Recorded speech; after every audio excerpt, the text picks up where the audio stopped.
देखिए, आज की वीडियो में बात करेंगे अपन आप सभी के अर्धवार्षिक परीक्षाओं के रिज़ल्ट के बारे में।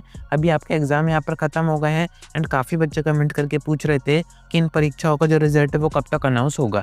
अब अगर आप किसी गवर्नमेंट स्कूल से पढ़ाई कर रहे हैं 10th या फिर 12th में आपने अभी अर्धवार्षिक परीक्षाएँ दी हैं, तो मैंने आपको एक वीडियो में बताया था कि इन एग्ज़ाम्स के मार्क्स भी आपके बोर्ड एग्ज़ामिनेशन के रिज़ल्ट में ऐड होते हैं। कैसे होते हैं वीडियो देख सकते हैं, मैं आपको डिस्क्रिप्शन में दे दूँगा। आज की वीडियो में बात करेंगे कि आपका जो रिज़ल्ट है वो कब आएगा, साथ में क्या-क्या चीज़ें इस बार इम्प्रूव होंगी, क्योंकि अब आपको तैयारी करनी है प्री बोर्ड की, उससे आपकी तैयारी हो जाएगी बोर्ड एग्जामिनेशन की, जो कि सबसे ज़्यादा इंपॉर्टेंट है। तो पूरी बात अपन आगे करते हैं, वीडियो में एंड तक बने रहिए। नए हो तो सब्सक्राइब ज़रूर से कर दीजिएगा, नोटिफिकेशन आइकन ऑन करके रखिएगा। ऐसी इन्फॉर्मेटिव वीडियोज़ मैं आपको आगे प्रोवाइड करता रहूँगा। अब देखिए, अगर आप किसी गवर्नमेंट स्कूल से पढ़ाई कर रहे हैं, तो जब आपका टाइम टेबल आया था, एमपी बोर्ड ने अनाउंस किया था कि नवंबर में आपकी अर्धवार्षिक परीक्षा स्टार्ट होनी है, उसी टाइम पर उसी नोटिस में आपको बता दिया गया था कि आपका जो रिज़ल्ट है वो कब अनाउंस होगा। यानी कि इन एग्ज़ामिनेशन की जो कॉपीज़ है, ज़्यादा टाइम तो कंज़्यूम होता नहीं है चेकिंग में, क्योंकि आपका जो स्कूल है वहीं के टीचर उनको चेक करते हैं। एंड चेक होने के बाद आपके जो मार्क्स हैं वो एमपी बोर्ड में भेजे जाते हैं। वो कैसे भेजे जाते हैं वो मैं आपको आगे बताता हूँ। फर्स्ट अपन बात करते हैं कि आपका जो रिज़ल्ट है वो कब आएगा। सबसे मेन बात, आपकी जो पीटीएम है, पेरेंट्स टीचर्स मीटिंग है, वो कब होगी, क्योंकि वहाँ पर इस बार आपको वैसे तो हर बार ही दिखाई जाती हैं आपकी जो कॉपीज़ हैं, आंसर शीट है जिनमें कि आपने पेपर दिया है, वो कॉपी आपको वहाँ पर दिखाई जाएंगी। एंड मैंने ऑब्जर्व किया है कि काफ़ी बच्चे इन पर कम ध्यान देते हैं। जब कॉपीज़ आपको दिखाई जाता है, आपको वहाँ पर ये चीज़ ज़रूर से देखनी है कि जहाँ पर आपके नंबर कटे हैं वो आपके आगे ना कटें। आपको अपनी मिस्टेक्स पर ज़रूर से ध्यान देना चाहिए, नोट करके रखना चाहिए, जिससे कि आगे बोर्ड एग्जामिनेशन में आप वही सेम मिस्टेक ना करें एंड आपके नंबर कट ना हो पाए। अब देखिए, वो सब तो बात की बातें हैं। जब कॉपीज़ आपको दिखाई जाएंगी, सारी चीज़ें आपको समझ में आ जाएंगी, पर सबसे मेन ये जो कॉपीज़ चेक हो रही हैं अभी, जो कि आपके स्कूल के टीचर कर रहे हैं, चेक होने के बाद इसके जो मार्क्स हैं आपको पीटीएम में दिखाने के बाद ये भेजे जाएंगे एमपी बोर्ड में। कैसे भेजे जाएंगे, तो आपके स्कूल के पास विमर्श पोर्टल का आईडी पासवर्ड होता है, वहाँ पर वो लॉगिन करके आपका रोल नंबर के अकॉर्डिंग मार्क्स वहाँ पर भेजते हैं। अब अगर आप किसी गवर्नमेंट स्कूल से पढ़ाई कर रहे हैं तो भी ये होगा, अगर आप किसी प्राइवेट स्कूल से पढ़ाई कर रहे हैं तो भी ये होता है। प्राइवेट स्कूल में अपने अकॉर्डिंग एग्जाम की जो डेट है वो फिक्स कर सकते हैं, उनका जो रिजल्ट है वो अपने अकॉर्डिंग आता है। बट एट द एंड नवंबर दिसंबर का या अर्धवार्षिक परीक्षाओं का टाइम होता है, तो दिसंबर तक आपके ये जो नंबर है वो भेज दिए जाएंगे।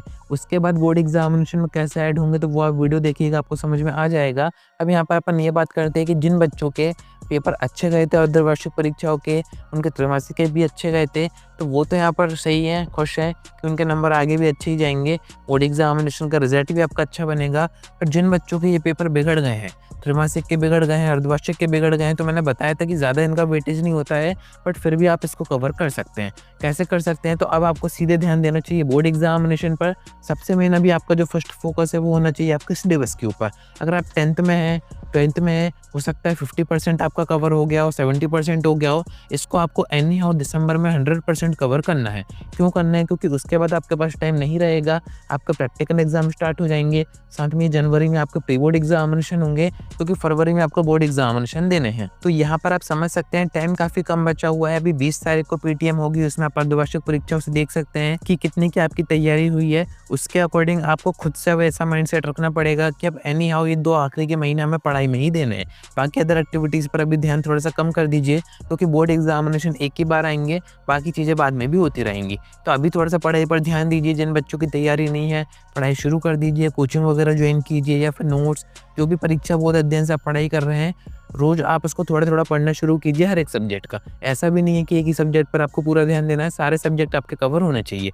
बाकी अगर आपको सिर्फ इंपॉर्टेंट कंटेंट पढ़ना है, सिलेक्टेड कंटेंट पढ़ना है, ज़्यादा आपसे पढ़ाई नहीं होती है, आपको एनी हाउ एक डिसेंट सा परसेंटेज स्कोर करना है, तो आप डिस्क्रिप्शन से हमारे ऐप से भी कंटेंट परचेज कर सकते हैं। काफ़ी इंपॉर्टेंट कंटेंट हमने आपको दे रखा है, काफ़ी सारी चीज़ें फ्री भी हैं, तो वो आप पढ़ेंगे, समझेंगे, थोड़ा सा नोट करके रखेंगे, सारी चीज़ें आपको समझ में आ जाएंगी। एंड सबसे मेन बोर्ड एग्जामिनेशन का जो डर है वो खत्म हो जाएगा, क्योंकि कंटेंट हमने आपको ऐसा दे रखा है जो कि एमपी बोर्ड में अभी तक आया है एंड आगे आ सकता है। तो ऑटोमेटिक आपके अंदर कॉन्फिडेंस आ जाएगा। पीवाईक्यू देख के क्वेश्चन हमने रिपीटेड भी वहाँ पर मेंशन कर रखे हैं कि क्वेश्चन कब कब आए हुए हैं, तो ऑटोमेटिक आपके अंदर कॉन्फिडेंस आ जाएगा। उतना आप पढ़ेंगे, काफ़ी रहेगा, अच्छा परसेंट आपका स्कोर हो जाएगा। तो सारी चीज़ें आप डिस्क्रिप्शन से चेक कर सकते हैं। बाकी आगे की वीडियोज़ में अब और काम की चीज़ें मैं आपको बताऊँगा, तो कनेक्टेड रहिएगा। आज की वीडियो में इतना ही।